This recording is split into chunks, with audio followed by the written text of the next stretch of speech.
Hola, muy buenas tardes a todos y bienvenidos a un nuevo programa del canal de Vicente Fuentes y de la web ufopolis.com. Hoy vamos a hablar sobre la gran megaconstrucción del mundo antiguo, la Gran Pirámide de Keops, en base a las investigaciones de un arquitecto catalán de nombre Miquel Pérez Sánchez, que ha determinado, gracias a una recreación tridimensional de la Gran Pirámide, que en la punta de la misma tenía que existir una gran esfera de 2 metros coronándola.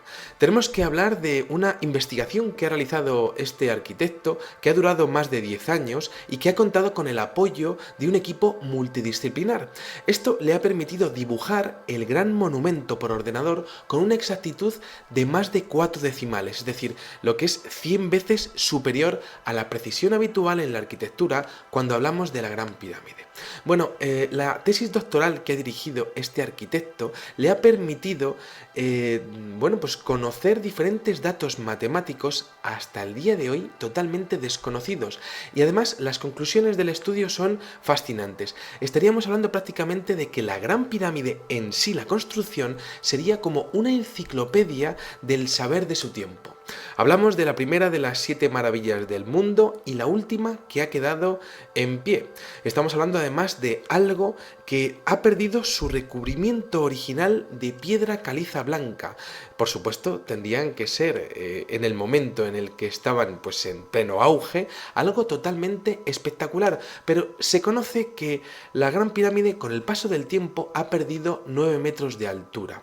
Por lo tanto, no se conocía hasta el día de hoy, hasta esta recreación realizada por este arquitecto, cómo eran sus medidas originales. Bueno, en base a las declaraciones de Pérez Sánchez, la esfera que coronaba la pirámide estaría representando el ojo de Horus, que tendría además un diámetro de 2,718 codos reales, es decir, a la medida del número e, la base de los logaritmos neperianos.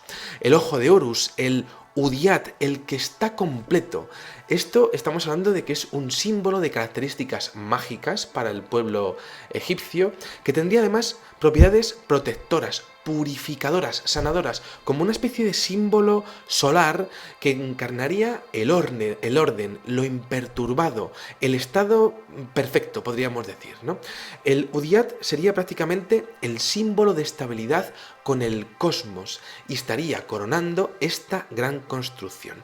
Además, Pérez Sánchez añade que esta esfera de coronación estaría además proporcionada con el Sol y con la estrella Sirio, la estrella más brillante del cielo, asociada al dios Osiris. Bueno, el dibujo tridimensional que ha realizado, desde luego, pues nos ha permitido conocer las medidas originales, y desde luego empiezan las sorpresas, porque hemos podido conocer que el ángulo de inclinación de lo que serían las caras es de 51,84 grados. La plataforma de apoyo de la esfera que habría en la punta tendría de perímetro pi codos reales, es decir, los egipcios conocían el número pi mucho antes de que Pitágoras lo desarrollase en su famoso teorema en Grecia.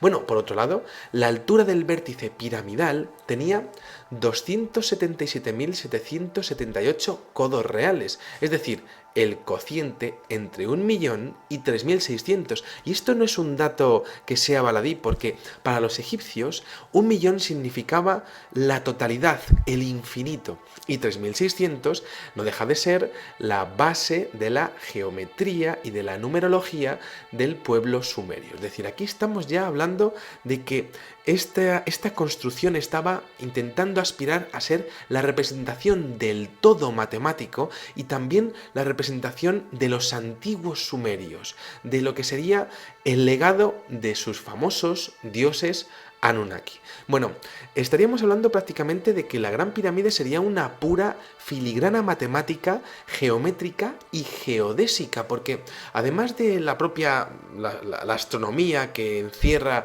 pues los cálculos que encierran lo que serían las cámaras del rey y de la reina con respecto a la, a la colocación, fijándose en diferentes estrellas como Orión, como por ejemplo la constelación del dragón, pues resulta que los egipcios conocían perfectamente cómo era el planeta Tierra.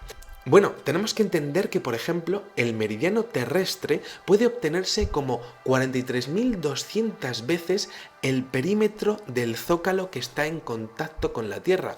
El zócalo sería pues la parte inferior del edificio, ¿no? Bueno, por otro lado, el radio polar de la Tierra, según las investigaciones de Pérez Sánchez, aparecería como 43.200 veces la altura total del monumento. Pero claro, ¿cómo podrían saber ellos cómo era y cuáles eran las dimensiones del radio polar de la Tierra, ¿no?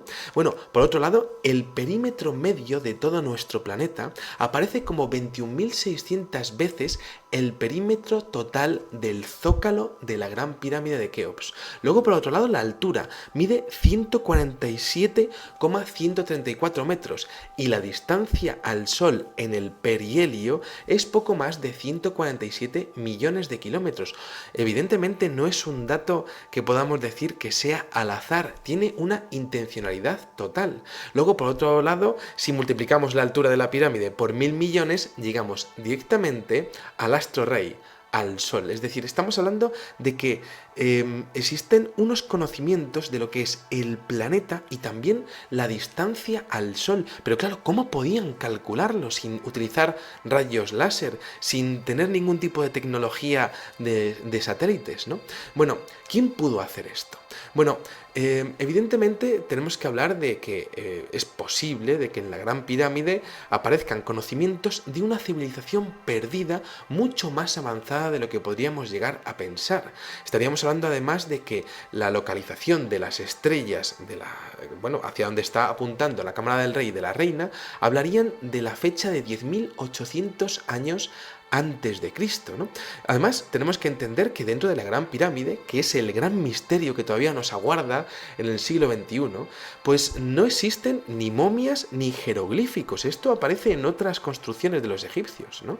Pero, claro, la perfección de una construcción de semejante envergadura nos deja totalmente boquiabiertos, ¿no? Porque, por ejemplo, Pérez Sánchez comenta que la pirámide, que la superficie de la pirámide es 100.000 veces el número pi en la unidad de codos reales, 100.000 veces la superficie de la pirámide. Luego, por otra parte, tenemos algo que es totalmente fascinante, que es que resulta que la pirámide, tal y como nosotros la conocemos, pues parece que tiene 4 caras, pero no, resulta que tiene 8 caras y esto se pudo descubrir gracias a una fotografía realizada por el ejército egipcio que en unas condiciones de luz muy determinadas pues realizó unas tomas aéreas en donde se veía que cada una de las caras estaba como partida por la mitad, es decir, no tendría la Gran Pirámide 4 caras triangulares, sino 8 semicaras triangulares. La historia de esto es que, pues evidentemente las apotemas y las 8 caras exponían la altura real de la pirámide, 280 codos más 1 del zócalo. Bueno, entonces, ¿cómo se llegó a la conclusión de que tenía que haber una gran esfera arriba en la punta? Bueno, a la reconstrucción en 3D le faltaban aproximadamente 2 metros pues para poder completarse en base al descubrimiento de la medida de la apotema de cada una de las 8 caras, ¿no? Y resulta que en la reconstrucción pues teníamos que sumar 280 codos más 1. Este codo real que faltaba era el de la coronación, que estábamos hablando de la esfera, ¿no? Luego, por otra parte, tenemos que entender que el vértice de la pirámide, en ese vértice había una relación con el número e, con la base de los logaritmos y con el diámetro de la esfera.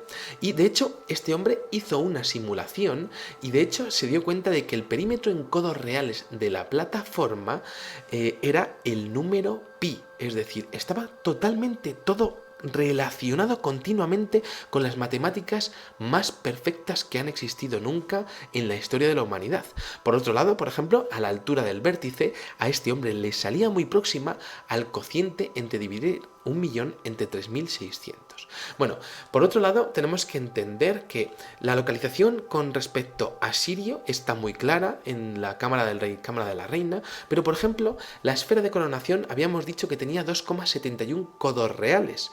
Y claro, es fascinante porque estaba proporcionada a la medida de la escala con Sirio. La escala con Sirio es 1 es a 1760 millones de codos reales y da la casualidad de que el perímetro de la base de la Gran Pirámide medía exactamente 1760 codos reales. Luego, por otro lado, si asociamos las escalas de la esfera de arriba con el Sol y con Sirio, es decir, con el Sol 1 es a 978 millones y con Sirio 1 es a 1760 millones, de repente si lo sumamos sale 2738. Ese 2738 son los años que corresponden a poco más de 1.000.000 de días. Una vez más, el número de 1.000.000. Pero es que no solo eso, sino que es que la superficie de la Gran Pirámide es 100.000 veces pi codos reales al cuadrado, es decir, 314.159 codos reales al cuadrado. Y esto es fascinante, porque resulta que Sirio se halla a 8,6 años luz, que es lo que estaría tardando la luz de Sirio en llegar a la Tierra, 8,6 años, que corresponde a un tiempo equivalente de 3.141 días, es decir, 1000 veces pi días, una vez más, que aparece en las proporciones de la Gran Pirámide. Luego, por otro lado, resulta que Sirio tarda 8 años y 220 días esa luz en llegar a la Tierra, la luz de Sirio, ¿no? Y resulta que la Gran Pirámide está compuesta de 8 semilados de 220 codos reales de longitud, 8 años y 220 días, 8 semilados y 220 codos reales de longitud. Continuamente aparecen estas menciones matemáticas que nos estarían exponiendo que es posible que los antiguos egipcios llegaran a conocer la distancia entre la Tierra y Sirio.